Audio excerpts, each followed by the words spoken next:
Ever wondered why the ancient Egyptians built their pyramids so tall? Well, here's a fun fact for you. The height wasn't just for show, it served a practical purpose too. You see, it was a clever design feature meant to prevent sneezing-induced avalanches during construction.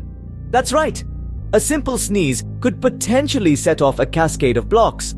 So the higher the pyramid, the less chance of a disastrous Achoo moment. It seems that the ancient architects were not just creating monumental wonders, they were also avoiding pyramid-sized sneezing catastrophes.